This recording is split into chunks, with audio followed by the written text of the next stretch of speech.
This is truly an amazing gathering. You know, we used to play all the time in weather like this, so not hard for soccer players to show up on a morning like this. Also, as a tribute to a lot of wives, girlfriends, sisters, and daughters who came out on mornings like this to watch games as well. I wanted to touch on that. So many people here could really play the game, and my dad would be proud to see all the faces here, and so many good players. I think we could maybe have a north-south game. I think my dad would enjoy that. The plan here is to have me speak for a few minutes on behalf of the family, and then hand it over to the wizard of Penrose Park, Bill McDermott, his tribute to my dad's contributions to St. Louis soccer, St. Louis University, soccer nationally and internationally. But first, I want to make mention of Frank Porgy, the gentle giant, great man, great friend, and teammate of my dad's, who is in attendance. Also, other members of the National Soccer Hall of Fame I know are in attendance. Bob Keough, Pat McBride, Al Trost. It means a lot. Next, Miguel de Lima, who told me that Harry was his American father. To which I then said, Miguel, you are my Brazilian father. Miguel, thanks for flying in. Means a lot. Now, Valentine Pellizzaro. We're going to have some fun with this. These guys, Harry and Val, and how many times did you just say that? Harry and Val. It wasn't Harry, it was Harry and Val. Well, they played for Keough together. They coached St. Louis University together. They refereed for years together. And they were even mail carriers together. Talk about close friends. But wait till you hear this one. At the end of one of those long soccer seasons, Val was at home with his lovely wife, Laura. In the middle of the night, Val rolled over in bed and accidentally bumping into Laura and said, "Sorry, Harry."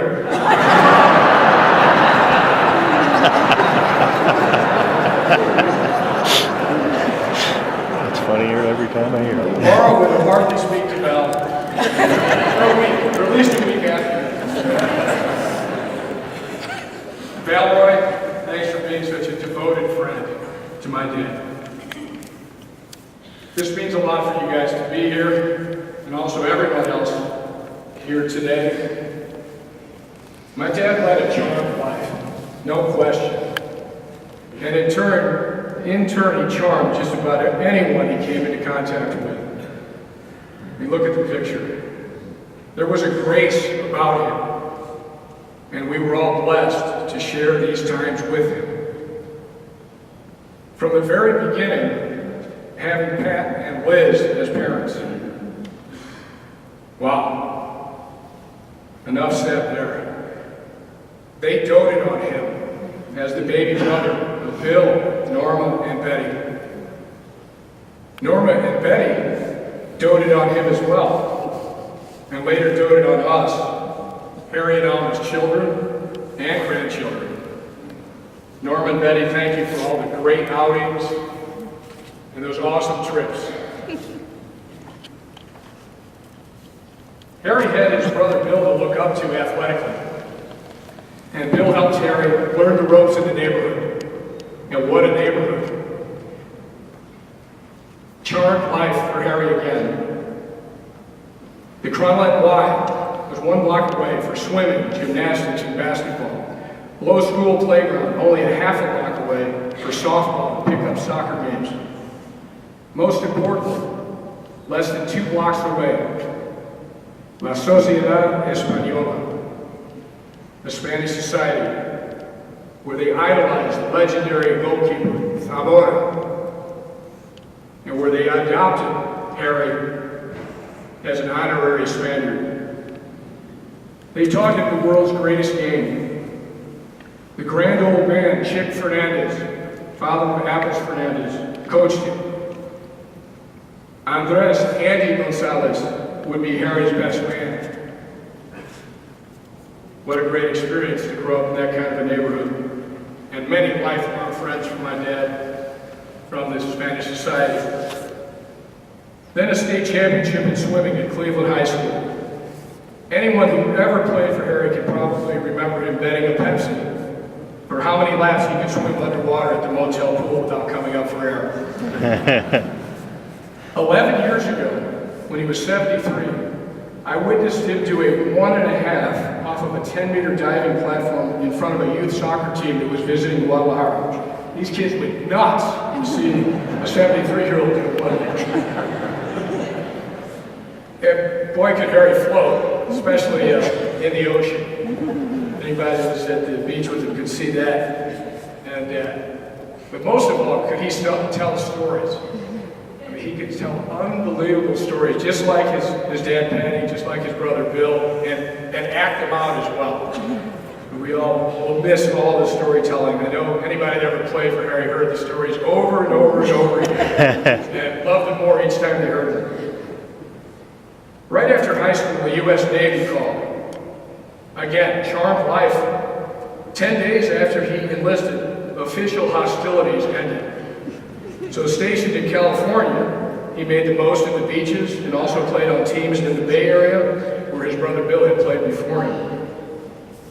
Then back to St. Louis,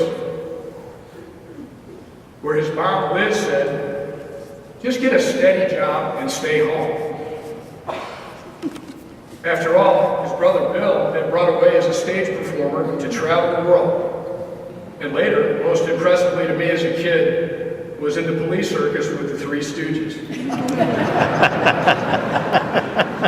Norm and Betty had been to Europe more than 30 times each. Well, Harry listened to his mom and got on with the post office for the next 30 years, but he definitely did not stay home either. This is an incomplete list. Indonesia, Hong Kong, Brazil, Finland, the Philippines, Iceland, Mexico, Australia, the Fiji Islands, Singapore, Tokyo, Ireland, Korea, Scotland, all places where he represented his country on the field.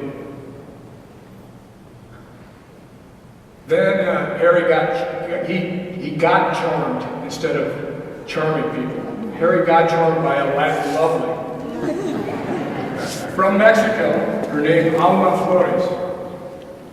The Spanish skills my dad had picked up at the Spanish Society came in handy at the right time. Harry fell in love not only with my mother, but also with the people, music, language, and history of her country. The good soccer didn't hurt either, but being a good meat and potatoes Irishman, he would never go near the food. One of the best qualities about my dad was that, especially from his era, it didn't matter the color of the person's skin, or their accent, or their creed. He was ready to be their friend, especially if the topic turned to soccer or travel. When Block Yeshiva here in St. Louis wanted to start a high school soccer program in the late 80s, Harry enthusiastically answered the call. You'll never meet a more polite and courteous gentleman either. In his first night in the hospital, only a few nights before he passed away, as the nurse was attending to him, he stopped her to say, "Now you just let me know if I can do anything for you." That was Harry.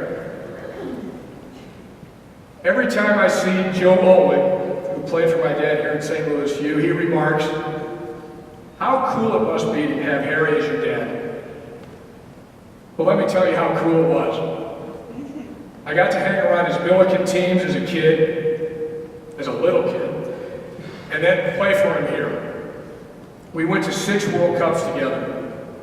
He drove us to Mexico and California countless times.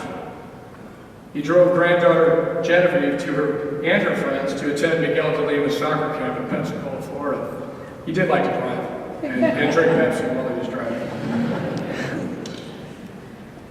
He gave us a love of music, both Irish and Latin, of mountains, of books, a love of old movies, of history, of swimming and body surfing, to name just a few. About 18 months ago, Don Bouvet passed away. I was speaking with Fran Rich on the phone and I said, I better get Harry over to the wake because I think Boo really loved Harry. Fran responded, Ty, I think everyone loved Harry. My lasting image of my dad is not Harry carrying all of his NCAA trophies, or even the movie they made about the England game. My lasting image is my dad putting all of his senior Olympics medals around his grandkids' necks, or him running alongside the car, about 20 or 30 yards up his street, waving with both arms to his grandchildren as we were leaving from all those Sunday dinners that my mom had cooked for us. Thank you. Bill, it's all yours.